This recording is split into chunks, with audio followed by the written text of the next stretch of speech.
지금 OECD에서도 우리나라 경제 성장률이 올해는 1.6% 정도 성장할 네. 것이란 전망을 내놨습니다.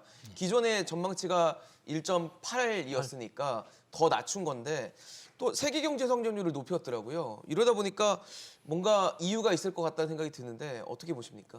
글쎄요, 제가 조금은 저로서도 왜 그러니까 같이 움직여야 된다고 생각을 했는데 예. 미국, 중국은 좀 반등의 효과가 있을 것 같긴 하고요. 특히 코로나 극복이 최근에 된 나라기 때문에 그건 아마도 그거를 좀 높이 산 게 아닌가 싶은데 미국이 더 높아지는 이유는 저도 잘 모르겠습니다. 그래서 우리가 유독이 더 나쁘다고 된 셈인데요. 그러니까요. 결과적으로. 근데 뭐 지금 하여튼 우리 경제 자체로 보면은 일단 뭐 수출이 안 좋고 그러니까 대외 부분 특히 안 좋고요. 예. 뭐 우리가 다 아는 이야기입니다. 그리고 또 심지어는 소비도 지난 4, 4분기가 저조했다는 통계가 나온 거 아마 이런 것들이 반영이 된 게 아닌가 하는 생각이 듭니다. 그래서 우리만 초점을 맞춰 본다면 예. 아마 그런 것들을 반영한 것이 아닌가 하는데 다른 나라들은 올라가는데 우리는 내려가는 건 저로서도 조금은 의외였습니다. 아마 같이 움직이지 않을까 싶었습니다. 중국은 예외라고 볼 수 있고. 예.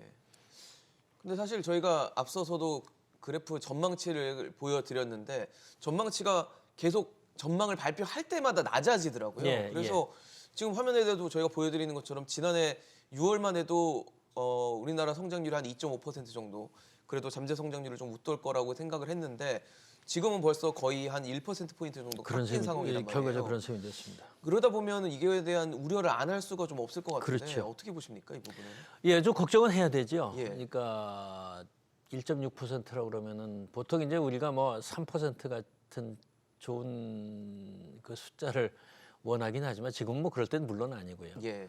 1.6% 정도라면 그 숫자 자체로도 조금 우리가 걱정을 해야 되고 또 잠재 성장률에도 못 미친다고 봐야 되니까 그러면서 더더욱 이제 좀 뭔가 이게 구조적인 문제가 있구나 하는 생각을 해야 될 겁니다.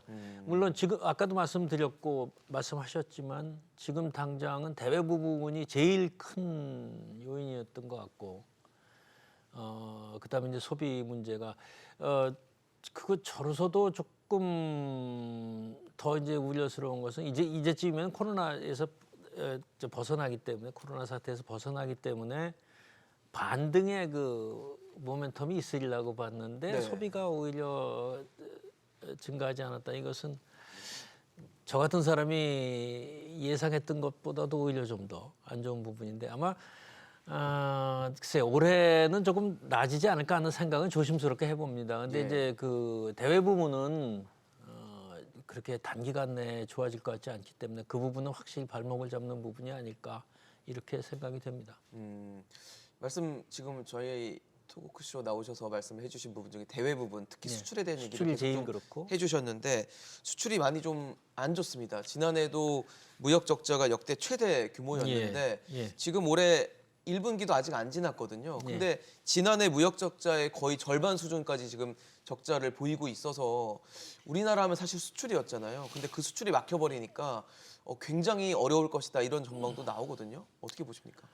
예, 근데 이제 아마도 가장 큰 문제, 무역 적자는 이제 수출과 수입을 같이 봐야 되니까. 예. 수입이 늘어난 것이 부분이 있거든요. 이제 제일 대표적인 게 에너지 가격이죠. 예. 이건 뭐 참 우리로서도 어쩔 수 없는 부분이고, 그건 적자의 요인이고. 그런데 지금 보니까 수출 액수 자체가 줄어든 문제가 또 있습니다. 저는 이거는 상당히 환율에 영향을 단기적으로 영향에 의한 것으로 보이긴 합니다. 그러니까 이제 보통 이제 전통적인 이론에 의하면 환율이 이렇게 지금같이 이제 우리 원이 절하, 네네.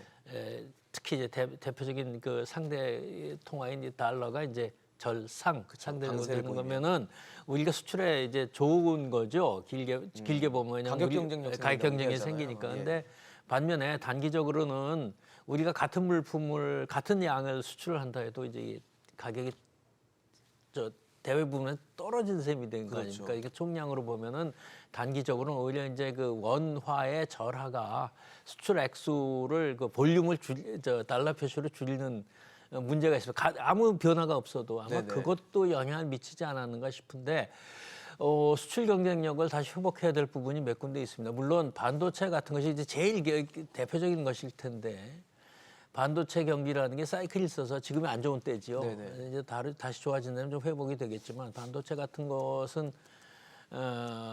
뿐만 아니라 이제 그런 몇 군데 우리 그 수출 구조에 있어서 그 키가 되는 그런 몇 군데에 대해서는 조금 좀 이 노력을 기울여야 되지 않을까. 과거처럼 뭐 정부가 나서 가지고 이렇게 다 해줄 수 있는 그런 상황은 물론 아닙니다만은 여러 가지 지원도 필요하다고 그렇게 느껴집니다. 그렇게 된다면 그래도 어느 정도는 이 정도의 그 국면을 반전시킬 수 있지 않을까. 근데 지금은 하여튼 안 좋은 상황이기 때문에 더더욱이 그런 것에 대한 그 대비책을 좀 강구를 할 필요가 있다고 생각이 됩니다.